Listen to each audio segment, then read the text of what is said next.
नमस्कार, मैं परिंदर कुमार। आप देख रहे हैं केसरी इंडिया न्यूज़ में आपका स्वागत है। इस वक्त हम मौजूद है दिल्ली के द्वारका मोड़ के पास नियर सेवा पार्क, जिसमें वाल्मीकि मंदिर के अंदर अंबेडकर संघ वन जिसके संस्थापक बलवंत सिंह जी और संतलाल चावरिया जी ने किया है।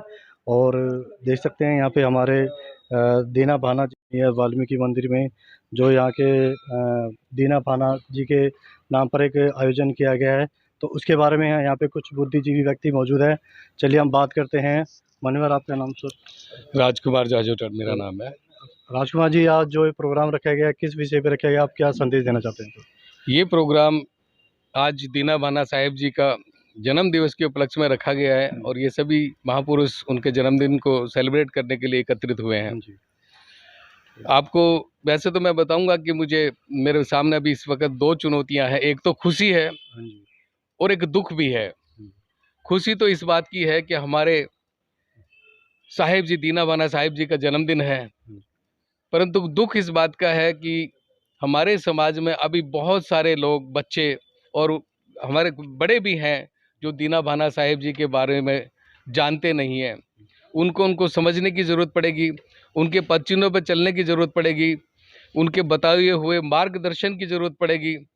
तो ये एक बड़े दुख की विडंबना है, परंतु कोई बात नहीं। धीरे धीरे हमारे समाज सेवी, हमारे जो लोग साहिब जी अम्बेडकर साहिब जी के जो बने हुई कुछ संस्थाएं हैं, वो उनको जागृत करेगी और समाज को धीरे धीरे जो है लेकर के आएगी। जो दीना भाना साहिब जी और बाबा साहेब अम्बेडकर साहिब जी, मान्यवर कांशीराम जी साहिब जी के बारे में जागृत करेगी। मेरा आपसे एक सवाल है कि दीना भाना जी ने कैसे शुरुआत की अपने दलित समाज के लिए, मतलब उन्होंने क्या क्या प्रयत्न किए और क्या उनके विचार थे?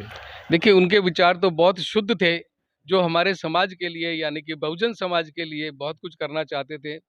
परंतु विडंबना उस वक्त इस प्रकार की थी कि कोई सुनने वाला नहीं था।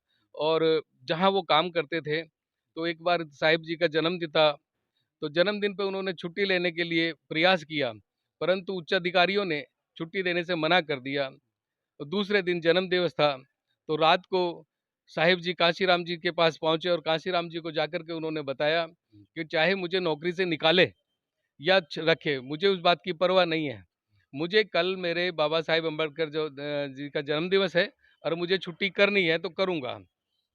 तो मान्यवर कांशीराम जी ने बहुत समझाया, कहते देखिए नौकरी बड़ी आसानी से नहीं मिलती है और ऊपर जो बैठे हुए लोग हैं वो इस बात को नहीं समझेंगे, तो इसलिए आप छुट्टी ना करके कल काम पे आए तो ज़्यादा बेहतर होगा। तो मान्यवर भाना साहेब जी ने कहा कि मुझे नौकरी की परवाह नहीं है, मुझे मेरे समाज की परवाह है, तो इसलिए आप अगर कुछ मेरे लिए कर सकते हो। और मैं तो ये कहूँगा कि भविष्य के अंदर आप अगर चाहें तो डॉक्टर B.R. अम्बेडकर साहिब जी के जन्म दिवस की पूरे देश में छुट्टी अगर करें तो बड़ी मेहरबानी होगी। तो इस प्रकार कांशीराम जी के पास जाकर के उन्होंने ये कहा और एक पुस्तक उनको भेंट की कि रात भर में आप पढ़ लीजिए और सवेरे जो है आप जो भी आपका निर्णय निकले वो दीजिए।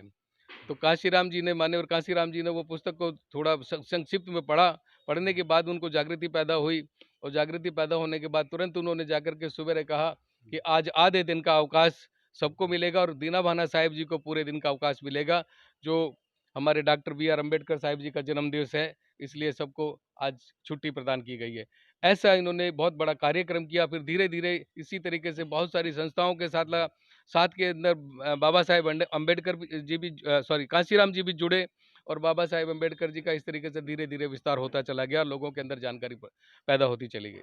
तो काफ़ी अच्छा। कर्जा भी उतारना है और अपनी आने वाली पीढ़ियां, और ये जो पीढ़ी जो चल रही है जो बहुत ही मुसीबत में पड़ी हुई है, शायद हमारी पीढ़ियों को पता भी नहीं, शायद हमारे बच्चों को जो अभी काम कर रहे हैं, नौकरियां कर रहे हैं, मजे से रह रहे हैं, कारें ली हैं, कोठियों में रह रहे हैं, शायद उनको इस चीज़ का आभास नहीं है कि वो हमारे महापुरुषों के कर्जे के तले कितने दबे हुए हैं।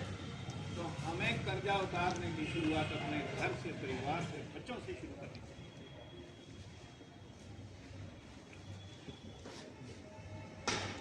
जैसे कि मैंने कहा कि मैं काफ़ी देर से दिल्ली में 86 में आया था, ट्रांसफ़र हो गई थी तो यहीं रह गया। वॉलंटरी रिटायरमेंट ली, वो भी यहीं से ली। और पिछले रिटायरमेंट के बाद खास तौर पर, वैसे तो पहले भी हमारा एक ग्रुप बना हुआ था और हम लोग जो है अलग अलग डिपार्टमेंटों में जाते थे। जिन डिपार्टमेंटों में SC ST वेलफेयर एसोसिएशन नहीं होती थी वहाँ जाके हमने बनवाते थे।